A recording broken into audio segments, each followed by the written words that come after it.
Right on time, right at 9 o'clock. Perfect. Good morning. Happy Thursday, February 20th, everybody. Where is everybody? Freezing? Still in bed under the covers? It was 2 minutes early or late sending out the emails. We'll give it a couple minutes. We have two guests for this morning. Ladies, you want to turn your cameras on? I'll do a brief introduction. Hello, Kim. All right. So, brief history for me about these two ladies. So, Carole Gardner and I have known each other for, God, we figured 20 something years, right? When you Yes. with one bank. Yep, 1999. 1999. And then you became the first loan officer for Affiliated Mortgage Consultants, which is our mortgage company back in the day. Right. Yes. So we stayed in touch over time. And Carole knew that I was coming up for insurance renewal. And she said, "You've got to meet my friend Brittany." I'm sorry, Bridget. I did it again. I even wrote it down. No worries. Brittany is her assistant. I know. Yes. So I got in touch with Bridget and she sent me a whole bunch of stuff to do. And I've told the agents that I'm listening now that, my insurance was over $9,000 a year and you got me under $4,000. And I've got the same coverage I had before. So we were talking about how synergies work, right? And I've been preaching this for a long time. The relationship has to be like this between the real estate agent, the loan officer, the insurance agent, and oftentimes the title agent and the surveyor and all these other people we're playing games with. But you guys had a really cool relationship the way you work together to make sure that the customer gets the best service possible. So we talked yesterday, and each of you have about 6 bullet points we wanted to talk about. We didn't really talk about which order to go in, but why don't we let you guys give some introductions? So Bridget, you're with Florida Strategic Insurance. Bridget. I am. Okay. Yes. Yep. I'm with Florida Strategic Insurance, and I've been with the company for about 15 years. I've been doing insurance here in Florida for almost 20 years. That's important because you meant here in Florida. You don't just work in Tampa. You can do insurance all over The entire state of Florida. Yes. All the way from the Panhandle all the way down to Key West. And that's where we are. So Carole and I have been working together. I think, Carole, it's been, 8 years maybe. A long time, yes. Yeah, it's been quite a while. 8 years. Yeah, it's been a while. Great friendship we have after doing all this work together. Yep. But yeah, we've been working together for quite a while. And so Craig is kind of new to me, but it's been wonderful to work with you. And I look forward to many years working with you as well. Yeah, I've turned a lot of people onto you lately. Thank you. I appreciate that. I really do. Yeah. We just had a chat and I said, great, somebody can use the Panhandle. So yes. Okay, Excellent. talk about one Excellent. thing real quick for you too.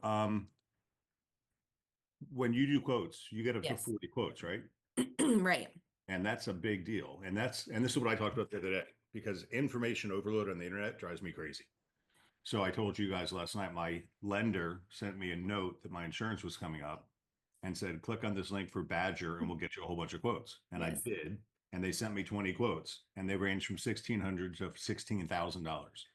And that just made my brain spin. So I inquired on a couple and guess what happened? You didn't stop getting emails.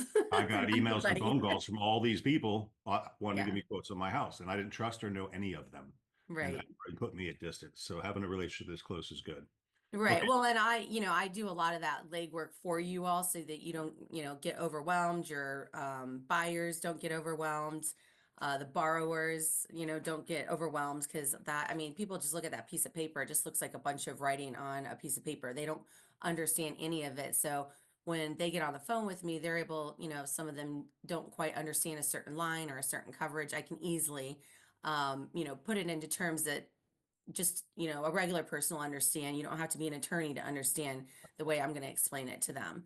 And So there are subpar carriers and there are A-rated carriers. And that is correct. And a lot of Florida insurance is also extremely difficult compared to every state out there. I mean, maybe California, but Florida is extremely difficult and people do not understand. I mean, people call me all the time. They're like, well, this isn't how it is in Illinois. This isn't how it is in Michigan. Well, we're a whole different animal down here.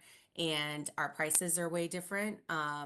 We don't bundle insurance like they do in all these states. And so people don't understand that, they're not going to get a discount by having their auto all with the same carrier, because the way I put it is the home carriers don't play nice with the auto and the auto doesn't play nice with the home down here. So it kind of helps to get the surprises out of the way in the beginning. If they find a house that they really like, I tell people just contact me, get a quote for them. put it in front of them. So if it is kind of a little bit higher, they can get over that initial shock. Yeah. I help a lot of even Mm. listings, people are listing agents, they'll I get love that. quotes from me and they'll put that with their listing. So when someone is looking at the house, they have numbers in front of them and they can gauge, kind of, get an idea of what their monthly is going to be and whether or not they could even afford that before you go any further and waste your time. Yeah. And That's nice. let me kick Yep. off with that. Hi everyone, this is Carole Gardner. I'm with Gardner Mortgage Group. I've been a loan officer since 1999. And as Bridget had mentioned, she and I have created a wonderful relationship, business as well as personal.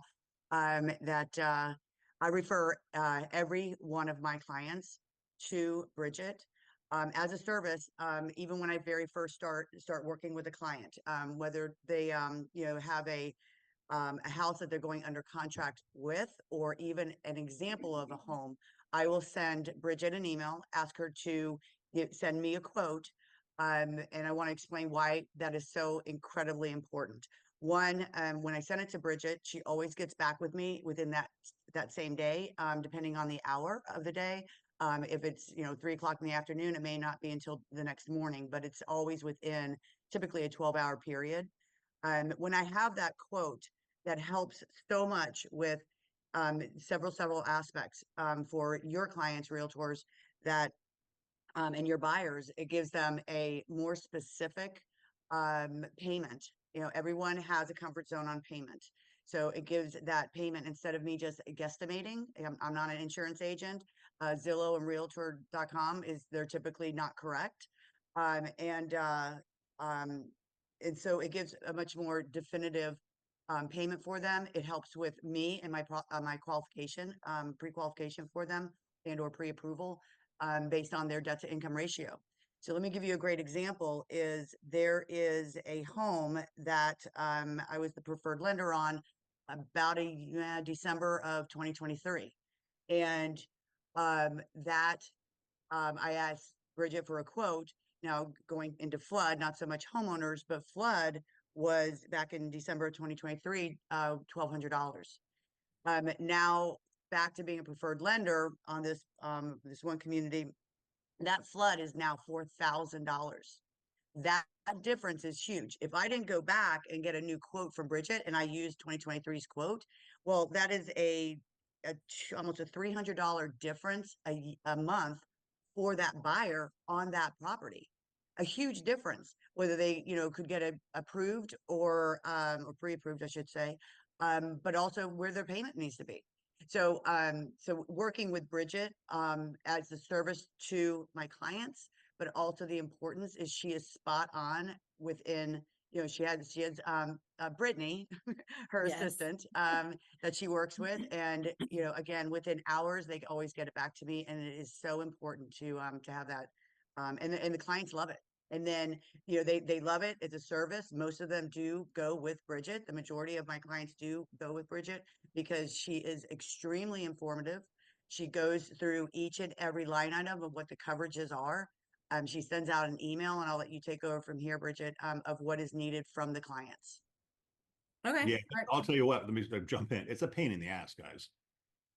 Right? Well, if it's done right. Well, I wasn't as organized as I should be. And I needed a Well, wind mitt. I needed a 4-point. I mhm. don't know where I had some of it. I had to call my roofer because I don't remember they were supposed to give me a new 4-point, and they did. It took me days to get it, actually weeks. She bugged the heck out of me to get it all. But she gave me a very Well, comprehensive list that once I gave her what she needed, poof, I got everything. It was pretty cool. and I really try hard. We try to, obviously I've been doing this for a long time, so I want to say pretty much have it down. So when I do send that initial email, there is a lot of information in that initial email, that it's basically everything that I need, to bind a policy, from, inspections, roof permits, to the client's information. We ask about claims. Claims is important because some carriers, if there have been any claims on the buyer in the past, it'll depend on how many. As I'm sure many of you know, because you're selling homes here in Florida, if you've got more than 2 water damage claims or a fire and liability or a theft claim, it's extremely hard to get insurance. Acts of God, aren't as bad, but I will ask that initially in my initial email. Sometimes, it wasn't disclosed on the seller's disclosure. They do have to go back and ask. It should be, but I really haven't run into any problems. That's not, really any concern. I haven't run into any problems, but I do ask about that. And then obviously the 4-point inspections, the insurance carriers are getting more and more strict. If a home is over 20 years old or 20 years plus, we're going to need that 4-point inspection. A lot of the carriers are getting pretty strict on roof age, roof permits, and also hot water heater age. So if anybody, ever needs me to take a look at a 4-point inspection and say, hey, do you see any red flags on here? Sometimes I'll just go through and I'll circle with a little red, pen on the computer, and I'll send back the 4-point and say, hey, these are the items that, need to be taken care of or need to be resolved. So I do help Yeah, and the people I work that with. that is also that the realtors that I work with and when WinMit, the 4-point comes back, they come to me and say, Carole, what needs to be done? I don't know, I'm a loan officer. I can look at it just like you. Let me send it to Bridget, and Bridget will look at it. She'll do exactly what she just said. She'll Yes. circle, boom, it goes right back to the realtor and myself, and it's seamless. It's wonderful. She's extremely knowledgeable, and her quotes, when my clients do shop around, which I always suggest that they do. Again, Bridget's quote is just a service that that I provide, and that Bridget in turn provides. But the majority of them do go with her, not only because of her service, but because of her quotes are amazing. Well, I do have, I've got about 40 different carriers that we run quotes through. So like, unlike what Craig did, he got all 20 of them or 30 of them back. I sift through them, and I can look at the house and say, this one's on a crawl space with lattice. That's, that eliminates 10 carriers. Like, I'll go through it and do the underwriting on my end before I send out the quote. I'll send out the best one to your clients so that they're not rummaging through all these numbers and they don't understand, because really there's no difference if you're giving the same coverage. We handpicked all of our carriers here at Florida Strategic. So all the carriers that I'm going to be putting them with are A-rated carriers, carriers that we've had experience on the claim side of things. Obviously, if they didn't handle claims well, that'd be a disaster for us, because we write a lot of business over here. So we try to make sure that every carrier that we write through handles their claims in a fair way. And then I think Craig and I kind of talked about this, because you all will see quite a few Citizens quotes. I'm sure you're all seeing a lot of that. But Citizens, Craig said to me yesterday, he was like, well, isn't that kind of like the carrier of last resort? So yes, that, used to be what we used to call them. I would say it was more like 16 years ago. We put everything with them that didn't qualify for somebody else, but they've actually become more choosy. Even now, they have, roof ages. They used to take, if their life expectancy on a roof was 2 years old, they would take it. It has to be at least 5 now, and then they'll non-renew it if it doesn't get changed. So there's a lot of things that they are doing that have made them a lot more strict. You can't just throw anything at them anymore. But sometimes, and I do try to avoid them, because they do have a 20% rule. So if there's another carrier within 20%, I have to go that way. But they have made things to where they are not the carrier of last resort anymore. So their And they're prices, much though, are choosier still, now. yeah, they're a lot choosier than they Well, used let's to. talk about, and I didn't know this yesterday when we talked, but if Citizens won't take you, you're kind of screwed, Mm-hmm. right? You're going to have forced place insurance, Yeah. which means the bank is going to force insurance. They don't care what it costs, and they're only going to protect themselves and not you. Yeah, Right. exactly. That's So, correct. and that's a Yeah. bad situation to be in. So you have to really repair and improve the house to make it insurable, to get one, reasonable rates, and two, get protection for you. Yeah, I So mean, pride of, home ownership, that's huge to even Citizens now. Like, they don't want, the mold on the siding. I mean, they want things to look nice, and they will go out and inspect. Mhm. That's one thing I make sure that I tell everybody. You've got to get these inspections done after closing. They will call you to get them done. If you don't get them done, I've had several policies cancel. These people think, now I bought the house, so I don't have to do anything else. No, most of these carriers now want to go out and make sure that the inspections that we got were correct. The inspector did his job right. The realtor did their job right, and that I did what I was supposed to do. So they will go out there. It doesn't cost anything, but it's a little bit of, 15 minutes of a pain, but it is what it is. Most of them do that now. Jennifer just asked, Brid- are there still carriers out there that will bind with a repair contingency? So you just basically said yes, right? So there's certain, I need a new roof, but I can't afford to put it on before closing. Will you give me insurance now? And I promise to put a new roof on in the next month. so the roof is one thing. So we used to be able to do hot water heaters. We used to do electrical panels. Like we used to have a lot more leeway. The plumbing, we don't have all of that anymore. The roof is one, we can put them with Citizens.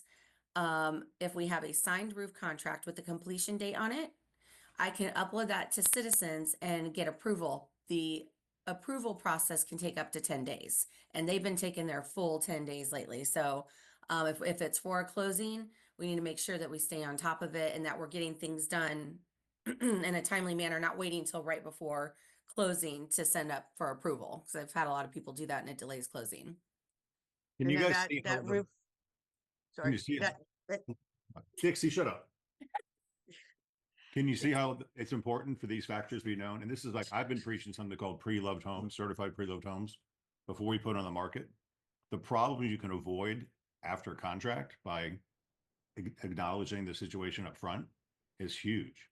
And if you Yeah. if you work with a listing agent who didn't do that, then it becomes incumbent on you to do it at time of contract, which makes it even more important for this Well, team. Craig, like you said yesterday, and you've tried to, kind of explain this to people, getting the 4-point done when you get the listing done, if you have a good relationship with an inspector and he goes in and says, hey, this might be a problem, this might be a problem, at least you can get a head start on it before a buyer comes in and finds out, and then you're limited on time.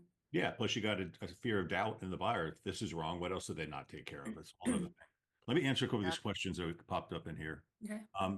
Can you lend on non-warrantable condos, Carole? yes, I can.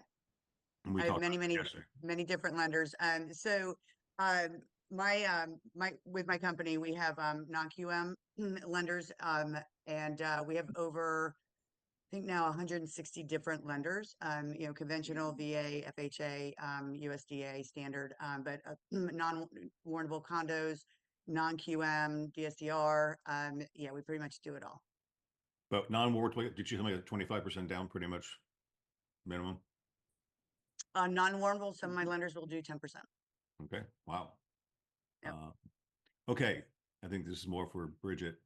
A new buyer has none of this information until the inspection period is over. So how are you quoting insurance before these documents have arrived to you? Oh, well, a lot of the information is in the listing. I pulled the property appraisers. I know the age of the home. I can look at permits. So I I do a lot of, I guess, pre-underwriting on my own without having those inspections. So I have a pretty good idea. The hot water heater is usually the tough one. That one's sometimes questionable. And if there's no roof permit, but sometimes they'll even put that like in the listing. Like if I go on Zillow or Redfin or something, it'll be in there, all the updates, new HVAC, all of that. So, I mean, there's a lot of information out there for me to grab. Like Carole and I had mentioned yesterday, probably, I don't know, 98% of the time, the quotes that I send over pretty much stay the same. The inspections don't really change much. You're going to probably have a little bit of an idea that the quote's going to change when you look at the house. I mean, you can gauge by looking at a house, if Yeah, it's I will back what Bridget just said, is that in the 8 years we've been working together, and the only on her quotes, 98%, and it maybe even 99%, is that they do stay the same, maybe change a little bit after she does speak with the client. Coverages may change a little bit higher, with content, things like that, that are personal between, a personal decision of the client themselves. But the main quote pretty much stays consistent. Yeah. Because if anything's wrong on that 4-point, it needs to be fixed. That's not going to change the quote, because if there is, details that need, or issues that come up, those need to be fixed. So her quotes are based on a clean 4-point. Gotcha. Yeah. Kathleen, that's a good one. And we talked with yesterday too. Are claims taken into consideration on the seller's home? Yes. So the claims, so it depends on the carrier. So there's not a, black and white answer on this one. but it depends on the carrier. Some carriers, if it's a new purchase, we've got all the clean inspections, everything was fixed, then if it was on the seller, I can remove that claim off of the insurance and it won't count against them. Some of them won't allow me to do that. Some of them I have to include it, and then I'll have to get approval and make sure, everything's fixed. So, I mean, it really just depends on the carrier that we put it with. But that's why one of the initial questions that I ask is about claims. I want to make sure that I have a head start on that. If there is a claim or it's, a $200,000 fire claim, I'm probably going to have to get some kind of approval on that. So we're going to want a little bit more time. Right.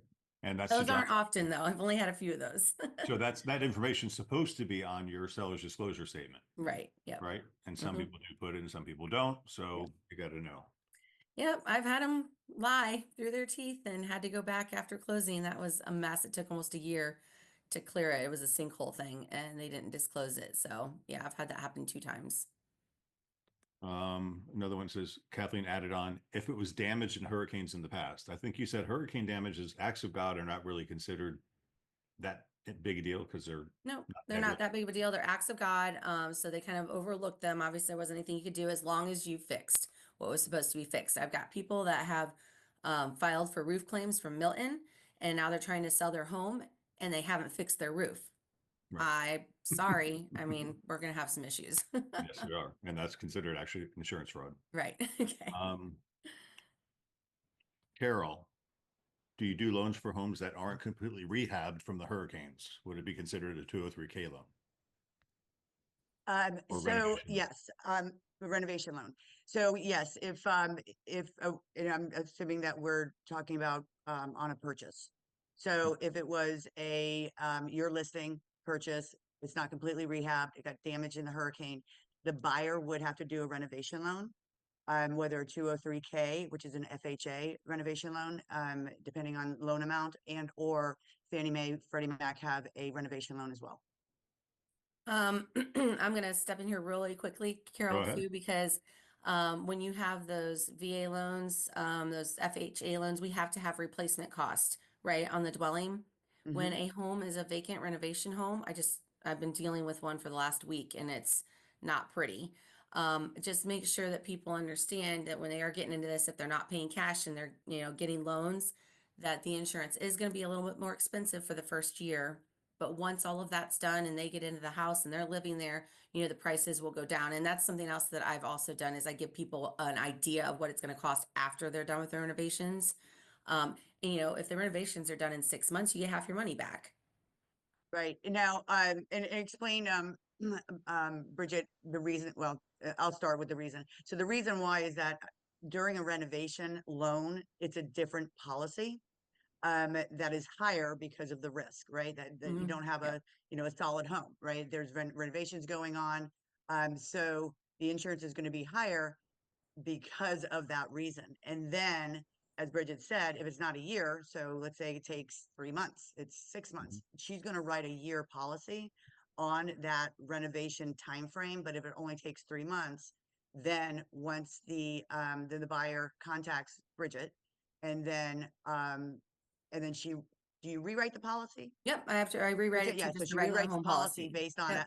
a completed home, and then you move forward from that. But yeah, Yep. during the renovation, the buyers do need to understand that, which of course, she'll explain, I'll explain that the quote is going to be, or sorry, the premium is going to be higher, but only during the renovation period. Right, correct. Yep. Cool. All right. So I'm going through our bullet points now. Quoting up front for the pre-approval is critical because you want to make sure your buyer can borrow as much as they can, as they want to get as much house as they can get. And let me take off on that, Okay. Craig, just really quickly.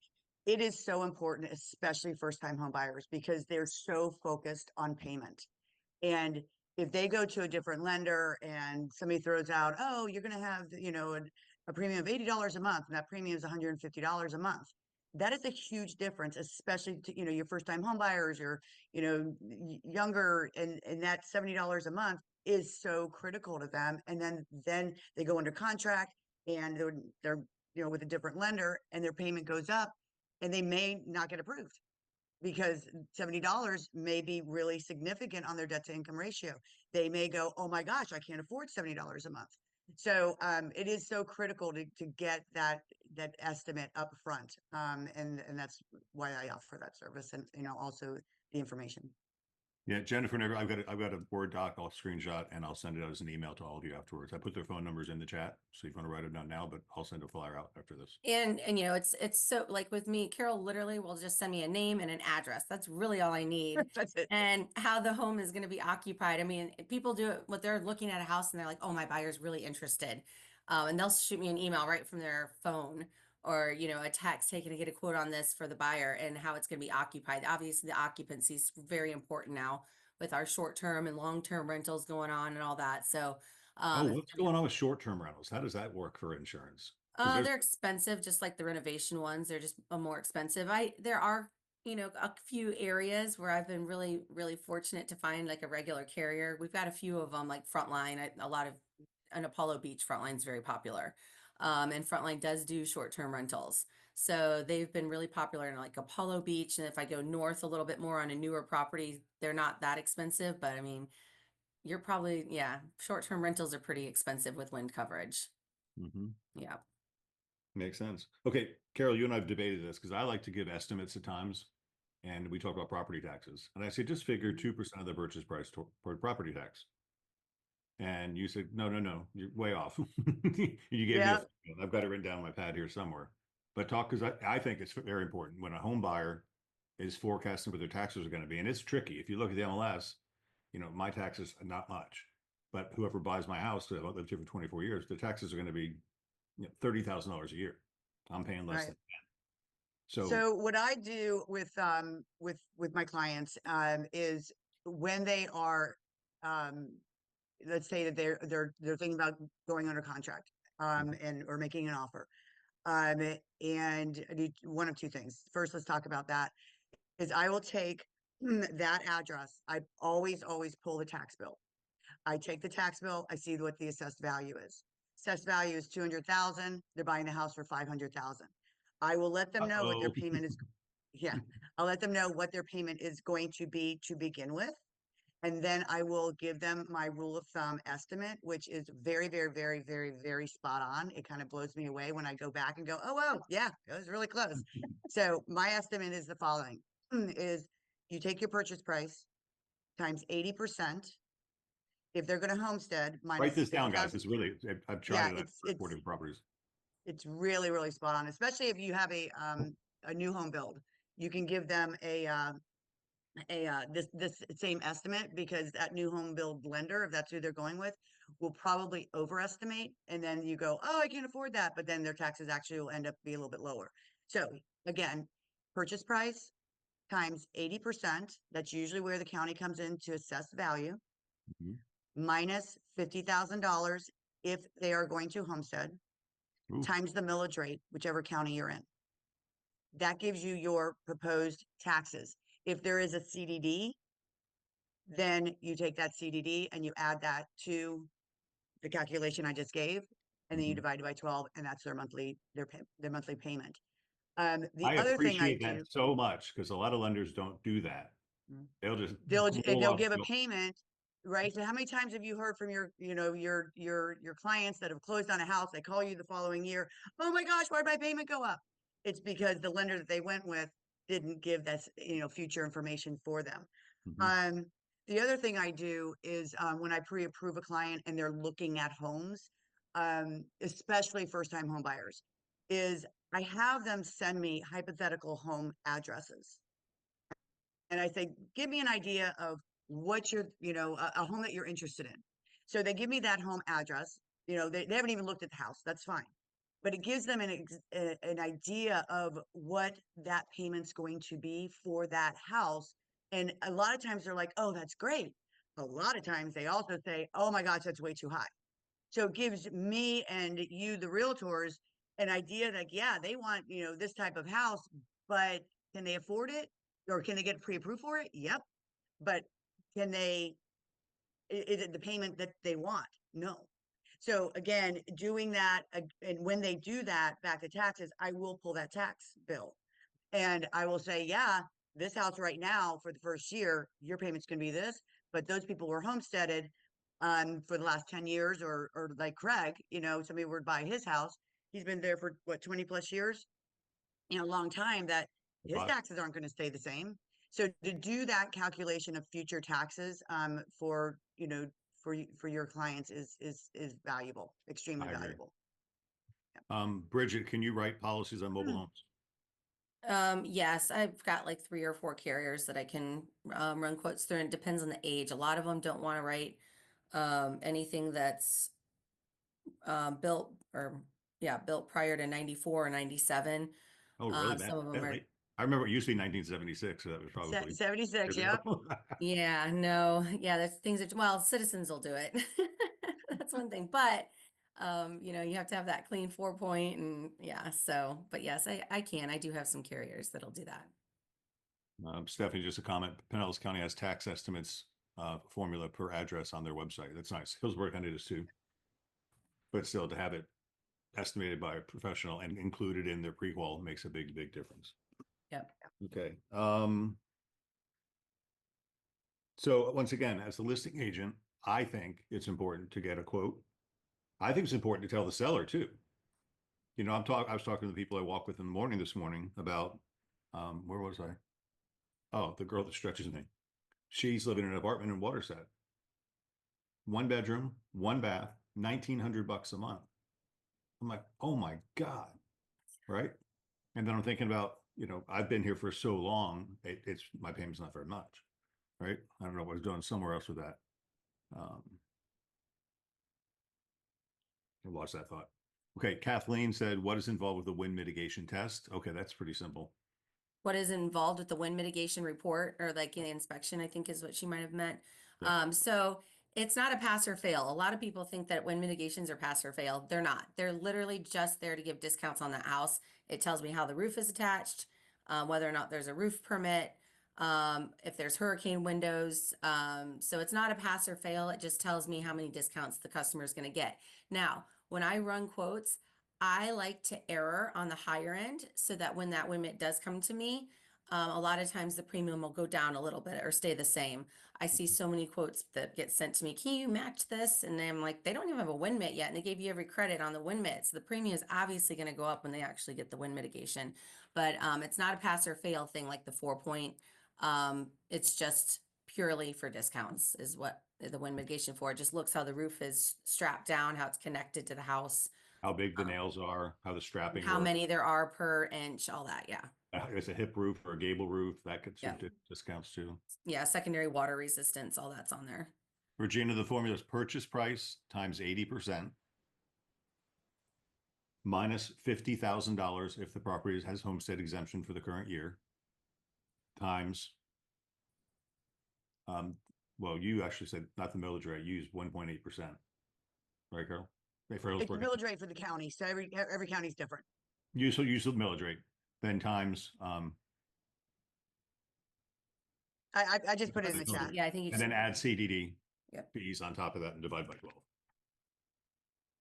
Yep. And So, then Greg, I did just put it in the chat. Perfect. There you go. Yep. I'm gonna share my screen for a quick second so I can put this up there.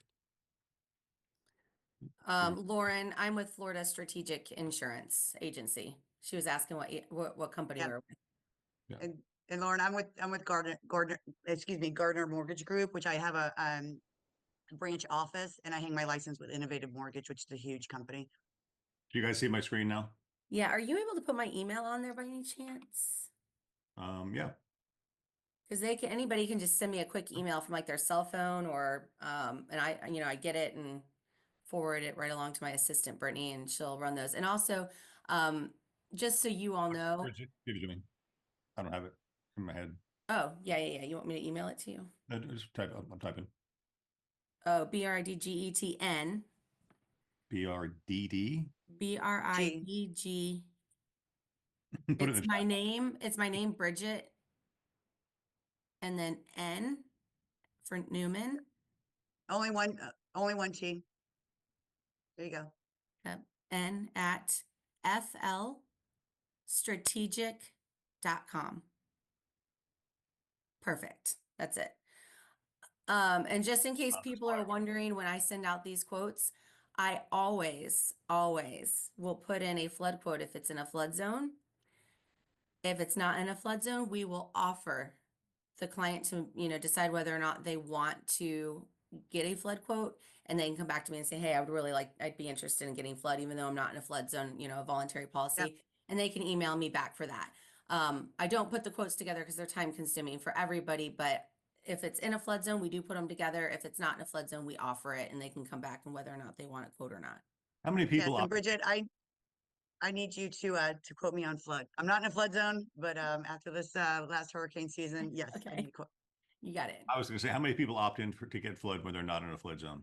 Because Um, it's FEMA's increased pushing. over the years, obviously. I would say probably 20% now. Mhm. Wow. Okay. Yep. Okay. So it's We had talked definitely, about also updates. It's really critical to have the insurance person know what updates have been done. So especially windows, doors, and roof, right? For hurricane protection. yeah. And I'll tell you though, the hurricane protection's really hard to get.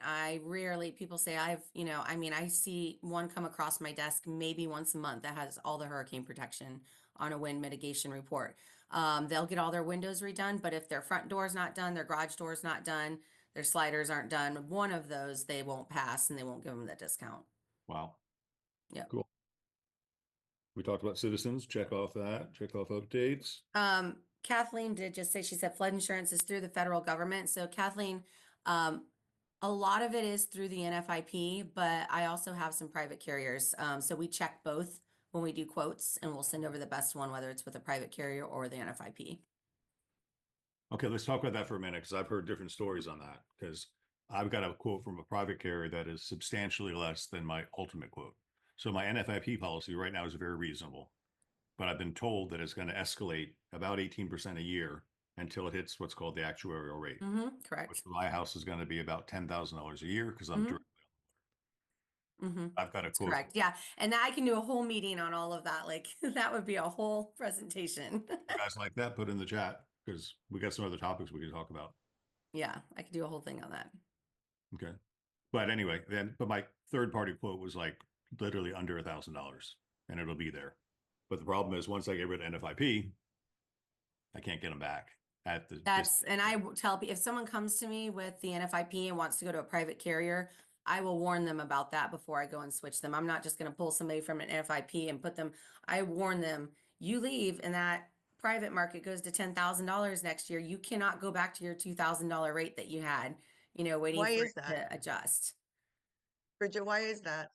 It's just, they NFIP won't give you that policies rate. are You've been super- locked into the NFIP. Craig's probably been locked into that for 10 years. Mm, And he's got that good rates only going up 18% a year, but he gets to, year 10 and of going up and his rate's 4,000, he goes and shops it. He gets a $2,000 premium at the private market. Sure, that he wants that $2,000 premium, but is it in the long run going to be worth it for him to do it? Probably not. no. So I let people know that ahead of time before just switching them because, they want to save that money. You gotta, talk things through so that next year they don't come back at me and say, oh man, that went to $10,000. Why didn't you tell me I can't go back? You gotta, just make sure that they know. Sure. Yeah. Sarah said, if it's not a primary residence, don't you have to use NFIP? No. The lender has to allow it, but it's more about the lender than the style property. It doesn't really matter. No, it doesn't. I mean, as long as it's bound. Okay. Yeah, it won't matter. So There is a surcharge if it's not a primary home. okay. Yeah. Good. Good. Did I miss anything on our bullet points? I think I covered them all. I think so. Cool. Well, I think you answered a lot of questions, get a lot of good information, and I love it that you back me up because I've been telling people for a long time, please, it's so important. And it drives me crazy. Right now I'm seeing on the MLS a lot of flood damaged houses. And I've had agents commenting, oh my God, they finally priced a house well. And then you read the MLS description, it says, by the way, house is flooded, drywall's not been replaced, flooring is missing. And there's another $150,000 that's got to go into that house. Right. So we're seeing that, and that creates a whole bunch of problems. So, yeah, and we do have American Integrity. I don't know if you all have heard of them, one of the insurance carriers. Because our agency is such a big agency here in Florida. I mean, not very many of us, but we just write a lot of business. They have given us the opportunity. They created a special policy for us for damaged homes that are vacant with flood damage.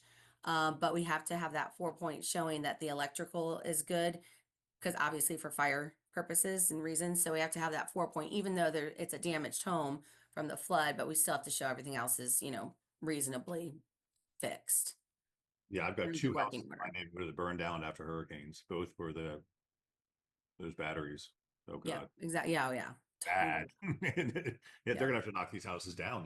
They're not salvageable. Yeah. Exactly. So, That's why you well, want this to. was fun, y'all.